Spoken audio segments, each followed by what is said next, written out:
Parquet presents The Great Gildersleeve.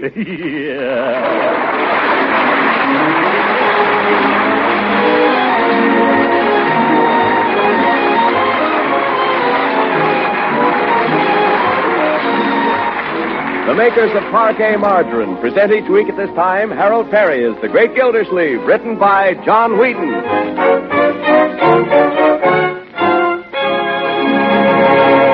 We'll hear from The Great Gildersleeve in just a moment. But first, I want to give you some facts about a food that's becoming more important than ever these days. That food is nutritious Parquet Margarine, the delicious economical spread for bread made by Kraft. So here are a few simple facts that may explain why thousands of American families are using Parquet Margarine 3 times a day, at the table and for cooking, too. First, Parquet is a wholesome vegetable margarine, made from carefully selected American farm products. Second, Parquet Margarine is a highly nourishing food, one of the best energy foods you can serve, and a reliable year-round source of important vitamin A. Third, Parquet is the margarine that tastes so deliciously good. Its flavor is delicate and appetizing. It's entirely different from old-time margarines. One taste will prove that to you. So for all these reasons, get acquainted with economical Parquet Margarine now. Tomorrow, ask your food dealer for Parquet, Parkay. Parquet Margarine, made by Kraft.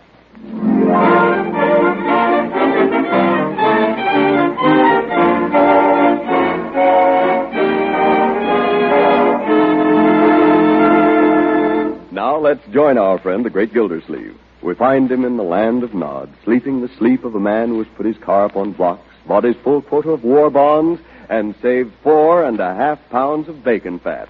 While outdoors, Jack Frost has been preparing a little surprise for him.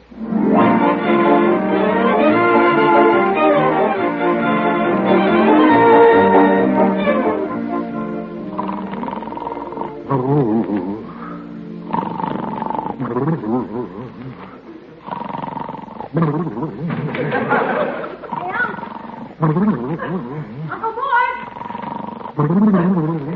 Hey! Hey, Uncle. What is it, Leroy? Are you asleep? Not now, I'm not. What do you want? Do you see what I see? I don't see anything. Go away. But look outdoors. Look out the window. Daylight. Take it away. No, get up and look. Look at the trees. Look at the ground. Daylight. It gets all over everything. But I'm trying to tell you, Unc, it's been snowing. Well, tell Bertie or somebody. Don't come by. Did you say snowing? If you don't believe me, get up and look. It can't be. 30 days has September, April, June, and... Here's a handful of it on the windowsill. Look. By George, it is snow. Snow in October. Why, it hasn't snowed in October since the blizzard of '88. And that was in January. Look. You can see your breath, Unc. It must be freezing. You're darn right it's freezing. The thermometer's down to 25. And you know that hole that Mr. Clanahan dug in the front yard? Yes. The snow's filled it up. You wouldn't know it was there. Oh, my goodness. The water pipes will freeze. Yeah, they will. That Clanahan's a fine water commissioner. I've been after him for 6 days to get that hole filled in. Oh, listen to that wind. Close that window, will you, Leroy? Come on, Unc. The house won't get any warmer till you get up and start the furnace. Leroy, I wish you wouldn't drag in these unpleasant truths so early in the morning. Well, come on, get up. Don't stand there staring at me. Go down and tell him I'll be right down. Tell Bertie to keep the coffee warm. Yes. All right, go back to sleep if you want. But Bertie's making buckwheat cake. Yeah, I don't... Buckwheat cake? Oh, buckwheats. One side. Gang away. The floor's cold. Where's my bathrobe? Bertie! Oh, I slept in it. Never mind, I found it, Bertie. Hold the buckwheats.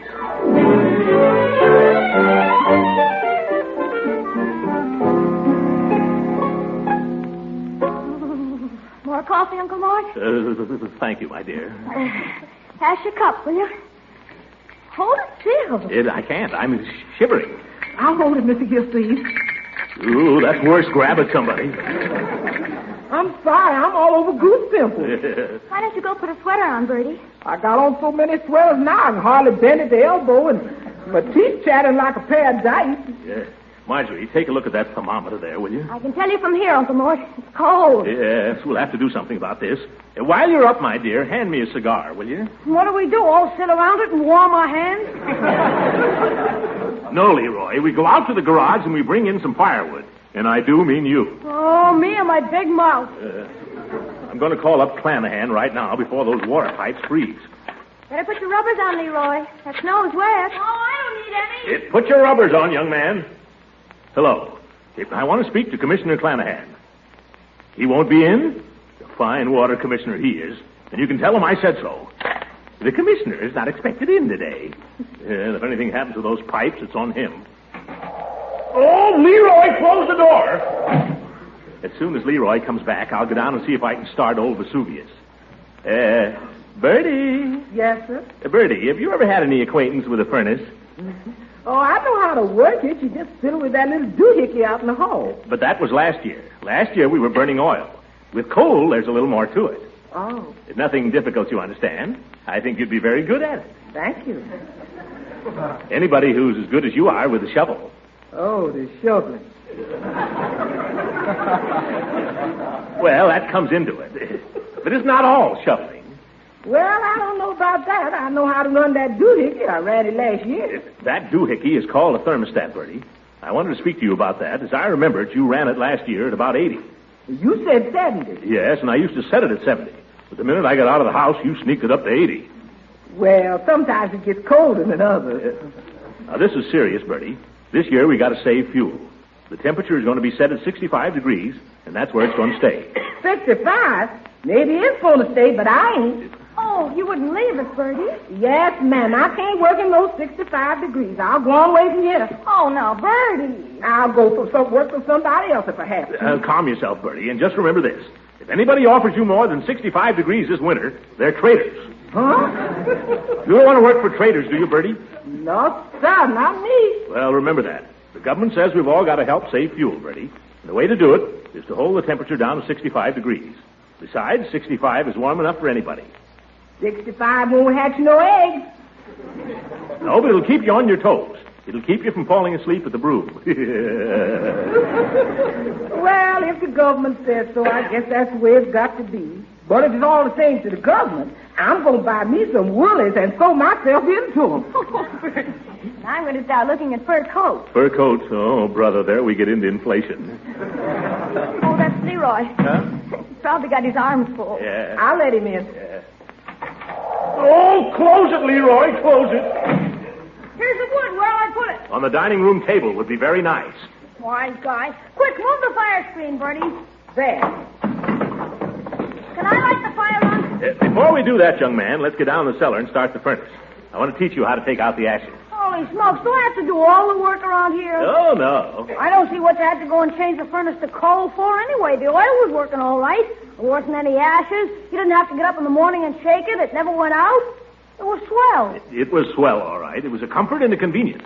But we're going to have to give up our conveniences, Leroy. There isn't going to be enough oil to go around this winter. That's why we're burning coal. It doesn't have to come so far, so it's easier to get. Well, it's no easier for me, I can tell you that. Look here, young man. You want to help in this war, don't you? Well, sure I do. I'd go right out and join the natives. If they'd let me. Why, so would I. Me too. Did I say that? I think we all want to help. But I'm too old to join, Leroy, and you're too young. We've just got to help in the only way we can and here at home. So remember, every time you carry out a load of ashes, you're in the fight as much as the next man. Well, how about you getting in it too, huh? Even me. I'll get up in the mornings and wrestle with the furnace if it kills me. And I don't have to tell you, young man, when Uncle Throckmorton gets up off his pants, this country is really all out. Put it there, Unc. Yeah. Let's go down and shake the insides out of that furnace. Very good.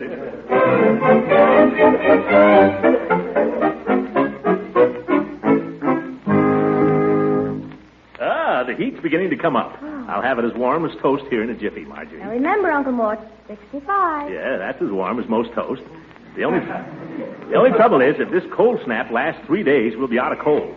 I'd better call up and order some more. Yes, you better. Yeah. Oh, my goodness, I should have done this before, my dear. Hello? It's Summerfield Coal Company. I want a ton of coal delivered to my house this afternoon. In a week. That's a fine way to run a coal company. What's your name? Clanahan. Well, this is Gildersleeve. No wonder you're such a rotten water commissioner. You spend all your time peddling coal. Well, now you listen here, Clanahan. I want a ton of coal delivered to my house before the day is over, if you have to bring it yourself. And furthermore, I want that hole in my front yard filled in. Water commissioner. If my pipes freeze up, I'll sue you. I guess I told him. Hello? Why, you... He hung up. What did he say, Uncle Mort? Yes, nothing fit for ladies' ears, my dear. Wasn't even fit for mine. Where's Leroy? Oh, he's over shoveling off Mrs. Ransom's walk. Oh, Mrs. Ransom, eh? Maybe I ought to go help him. He doesn't need any help, Uncle Mort. He's getting paid for it, you know. Oh, say, I wonder if she's got any heat over there. I wonder what kind of a furnace she's got. I really couldn't say, Uncle Mort. I wonder if it's been converted. It'd be terrible if it hasn't. Terrible. Yeah. Maybe it's been converted and she hasn't got any coal. Oh, that would be just as bad. Yes, it would. Or maybe she's got coal and doesn't know how to start the furnace. Uh-huh. All alone there with no man in the house. Yes. You know what she ought to have? Yes. A man. No, some firewood. Maybe I ought to call up and order her some, huh? Don't you think you ought to find out whether she's got any first? Oh, that's a great idea, Marjorie. I'll go over there myself and find out. Thanks for the tip. No, don't thank me. You were going anyway. Where's my overcoat? Oh, here it is, right in the closet. Button up tight now. You know, I think I'll take her a few sticks of firewood just in case. I'll take these logs Leroy brought in. There goes our fire. Oh, my hat. Put it on my head, will you, my dear? He likes you better in your air raid helmet. I'll have the hat if you don't mind. You don't have to put it on at such a rakish angle. Put it on straight. Oh, you look sweet that way. There you are. I'll open the door for you. Thank you, my dear. Over the river and through the woods to grandmother's house we go. Hey, Unc! The horse knows the way to carry the sleigh through the white and drifting snow. Hey, Mark, where's he going? He's going next door to warm up Mrs. Ransom.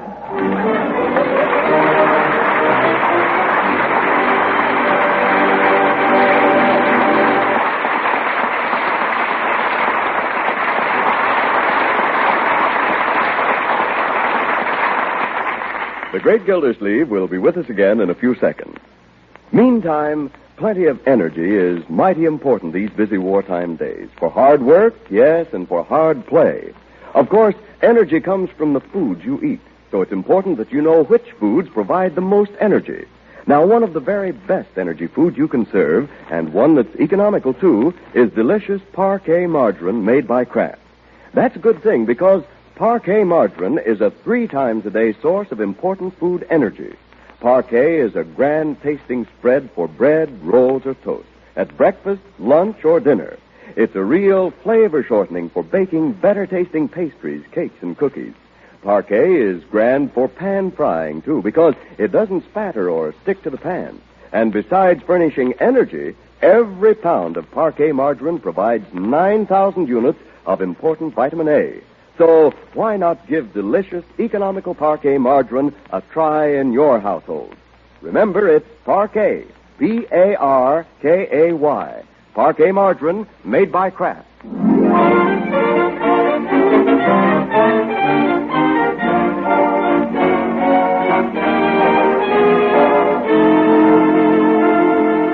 Now let's get back to the Great Gildersleeve. Like an angel of mercy with an armload of wood, he trudges up the walk to the Widow Ransom's door, where whom should he meet but Hooker. Gildersleeve, what mischief are you up to? The same mischief you're up to, Horace. I merely came over to make sure Mrs. Ransom has enough heat. Yeah, so did I, and I've got some logs here to prove it. I brought her a hot water bottle, so there. Why don't you just go home, Judge? I'll take care of this. Oh, no, you won't. Why, Horace. It's Horace. Good morning. And Throckmorton. Aren't you sweet to call? Come in, won't you? After you, Throckmorton. You said it. Step inside so I can shut out that dreadful wind. Won't you let me take your things, gentlemen? Allow me to hang them up. Oh, thank you, Judge. Why, Throckmorton, what's this you brought me? Wood for your fireplace. For my fireplace, I declare you're the most thoughtful man. I brought you something, too, Mrs. Ransom. It's in one of my pockets here. Yeah, the judge brought a hot water bottle in case his gout gets bad. Well, Hot water bottle, nothing. Blackberry cordial. Huh? Blackberry cordial. Oh, I just love it. It's my favorite. You sneaky old... How did you know it was my favorite? You didn't say anything about that. Why, I haven't had any blackberry cordial since I left home. Come in by the fireplace, won't you? I've been trying to start a poor little old fire here, but all I had was newspapers, and I don't know a thing about fire. Don't you worry, Mrs. Ransom. We'll soon have it blazing for you. Let's have those logs, Gildy. Wait a minute. They're my logs. No, Horace gets to lay the fire because he brought the cordial. Oh. I declare I don't know what I'd do without you boys, because I'm just about frozen to death here. I haven't any furnace. I haven't any coal. You haven't any coal? No. I just never thought to order any, and I don't know what I'm going to do. I'll tell you what you're going to do. You're going to come over to my house. You're going to have lunch and dinner with us and spend the night. If Margie will put you up. Oh, Throckmorton, you're so masterful. Oh, am I? Well, I hope you have a good time, Leela. Yes, she will. It's been some time since I've enjoyed a sample of Bertie's cooking. Yes. She's a fine cook. You're wasting your breath, Hooker. Of course, I haven't got any heat in my house either. But I dare say I'll get along. Yeah, I dare say you will. Oh, you poor thing. Throckmorton, did you hear that? The judge hasn't any heat in his house either. That's a shame. I know. Let's make it a house party, shall we? Oh, how about it, Judge? All right with me if it's all right with Gildy. Oh, he'd love to have you. I know he would. Just the three of us. We can have more fun. Oh, fudge. Fudge. We'll make fudge. And full taffy. Wonderful. Throckmorton, you think of the best party. Yes, don't I? All right, Hooker, you can come to lunch, but that's all.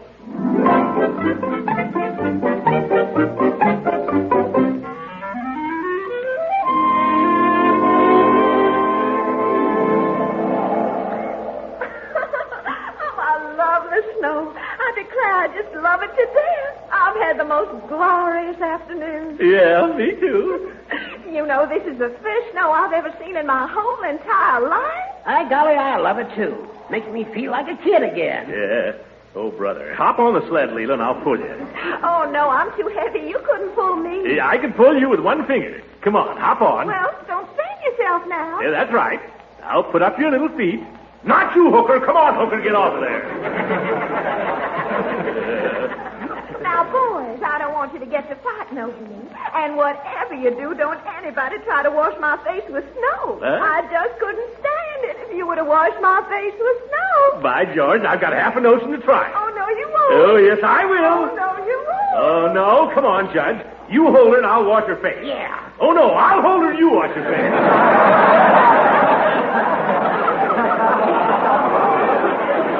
Oh, no, you won't. Oh, yes, I will. Oh, no. You'll have to catch me first. Yeah. Come on, Judge. Get after her. Yes. Now, Come on, chase her, Gildy. I'll have her off before she gets out of the yard. Yeah. Look out, Judge. Hey, that hole. Oh, no. What happened? Where's the judge? He fell in Clanahan's hole.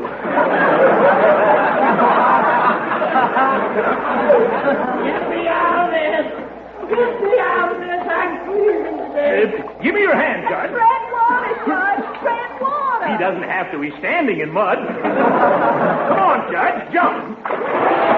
There.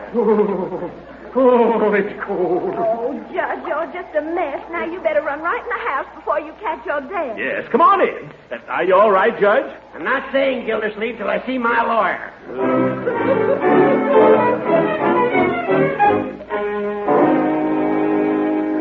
Poor Judge fell in a hole. Oh, stop your whining, you old goat. Throckmorton. Now, Judge, you just lie in front of the fire till you get warm. He's been lying there for hours. When's he going home? Right now. Ooh, my ankle. Huh? Oh, I'm afraid I've done something to it. Oh, so it's your ankle now, is it? I can't stand on it. Ooh. Oh, you poor child. Oh, the poor widow fellow. Witchy, witchy, witchy, witchy. Oh, well, maybe that's the drugstore with the camp oil. I'll go. Hooker, you're an old fake. There's nothing the matter with your ankle, and you know it. What are you going to do about it, Gildy? Good evening, Mrs. Ransom. You brought the camphor? Yes, I trust you're not feeling indisposed. Oh, no, it's for Judge Hooker here. He fell in a hole. I'm sorry to hear that, Judge. How did it happen? I was chasing. Never mind. Hello, Peavy. Oh, hello, Mr. Gildersleeve. Peavy, now the judge thinks there's something wrong with his ankle. I'd like to have you take a look at it and give us your expert opinion. Ankle, eh? Yes, it has all the earmarks of a fracture. Well, no, I wouldn't say that. Oh, in other words, you think it's all right? Well, no, I wouldn't say that either. Well, what would you say? Would you say it's sprained? Well, you put me in a difficult position, Mr. Gildersleeve. I'm not a physician, you know. I'm a pharmacist. All right. You've got a license, haven't you? Well, I'm a notary public. That's better than nothing, isn't it? Well, no, I wouldn't say that. You got me a little mixed up. All right, then, forget the license. Just answer me yes or no. Is there anything wrong with the judge's ankle or isn't there? Well, if you want to know... Remember, Mr. Peavy, anything you say may be used against you. Well... Come on, Peavy. I'm just asking for your frank opinion, man to man. You are a man, aren't you? Well, now, I would... Neither would I. Good night, Peavy. All right, Hooker, you can stay to dinner, but that's all.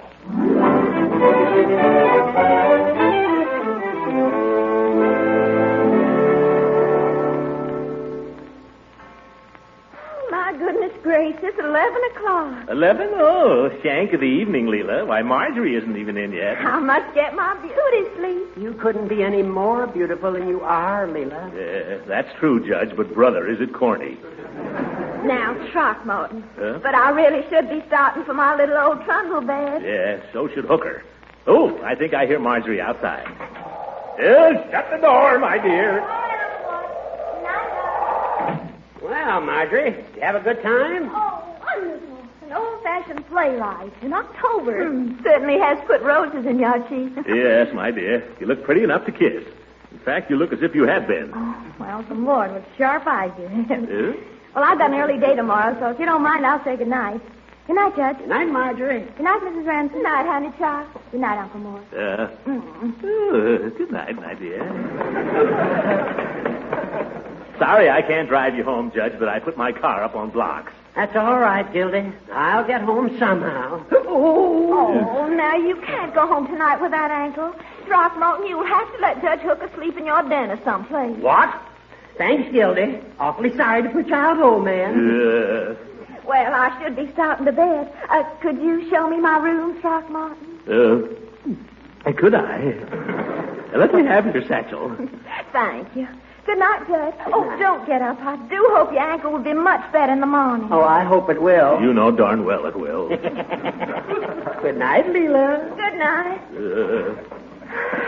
My, seems strange walking up these stairs with you, Throckmorton. Does it, Leela? Seems to me very natural. Really, Throckmorton? What do you mean by that? How else would we get up there?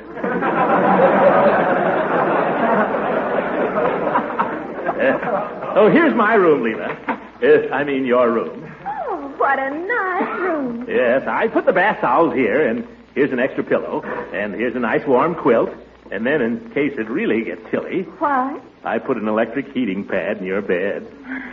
Well, that's just the sweetest thing I ever heard of. If there's anything else you need... Oh, I've got everything in my little bag, thank you. Oh, well, then, good night, Leela. Good night, Throckmorton. Sure you don't want me to tuck you in? Why, Throckmorton, you devil, you. Yeah, I was only joking, of course.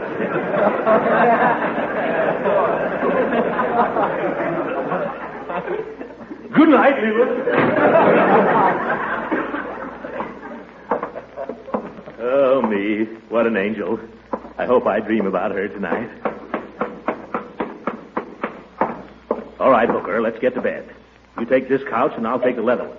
Is this enough blankets for you? I suppose so. Well, then, good night. And please do me a favor. What's that? Don't snore. I never do. Don't you lock the house up, Gildy? I have. I always go over it before I go to bed to make sure. Yeah? Well, you're a nervous old woman, you old goat. I am not. But I know there's such a thing as burglars because I send half a dozen of them to jail every week. Burglars? Just the idea. Can I turn the light out now? Anytime. Well, all right.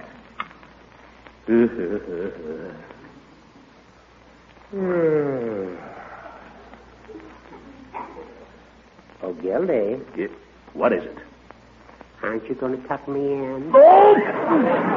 I'll break your other ankle, Hooker. Now get to bed. The idea. Old goat.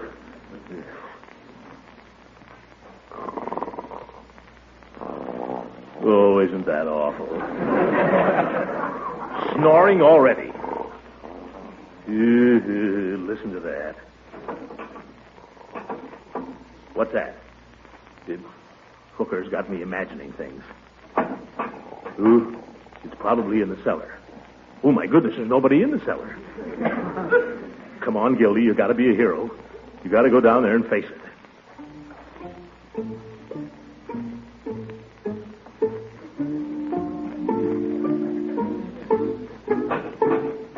Oh, by gosh, it is a burglar, all right. He's trying to get in that cellar window, right over there by the furnace. But I'm ready for him. When he comes through, I'll hit him with his poker. Aesop, quiet. Shh, quiet, cat. Aesop, go away. Shh. Oh, here he comes. Oh! Landslide! Help, Burger! What's going on here? You wasn't cold, didn't you? Clanahan! You've been after me all day. You and the whole town. Well, here's your coal. You can dig yourself out in the morning.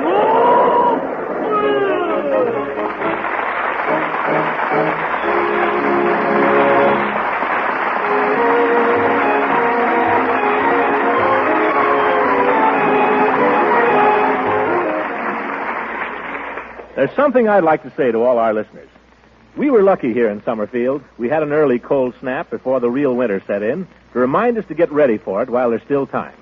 Now, you've heard that there's going to be a shortage of fuel oil this winter, and you've probably also heard people say that there's nothing to it but a lot of talk. Well, I got the dope from the government, and this is it. 95% of the fuel oil consumed in the East used to be shipped by tanker. Now we have to ship our oil by rail. It takes 280 tank cars to carry as much oil as one ship, so you figure it out for yourself. We haven't got enough tank cars to carry all the oil where it's needed, or anywhere near all. There's no shortage of oil, it's a shortage of transportation. That's why the government is telling you to convert your furnace to coal if you can. They're just trying to keep us warm, folks. And if we got any sense, we'll get going right now and do what they're telling us. Have our heating plants checked, insulate our houses, put on weather strips, anything that'll save fuel. If you haven't got the cash for it, you can borrow it from the FHA. It's really an investment, not only in improving your house and keeping your family comfortable and healthy, but you'll get some of it back in savings on your fuel bill. And you'll know that you're doing something to help our Army and Navy win this war. If that doesn't give you enough of a glow to keep you warm throughout the winter, remember, it's going to be a heck of a lot colder in Russia. Good night, ladies and gentlemen.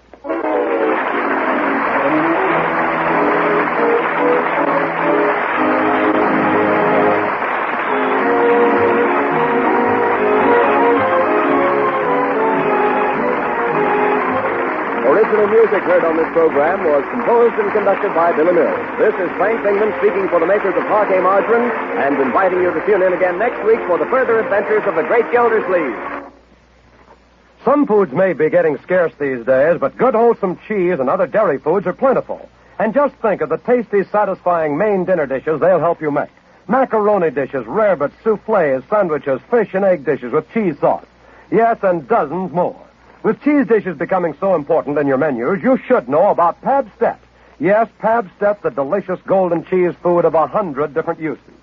Pabst-Step is a very special cheese food in many ways.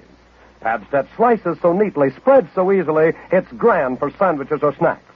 Pabst-Step melts and blends so smoothly you'll prefer it for cheese sauces, all kinds of cooked cheese dishes. Pabst-Step is nourishing, too. It's a fine energy food rich in milk nutrients and easy to digest. So stock up on Pabst-Step now. Your food dealer has it in the distinctive round flat package. Remember, it's Pabst-Step, Pabst-ETT. Pabst-Step, the delicious golden cheese food of 100 uses. This program reached you from Hollywood. This is the National Broadcasting Company.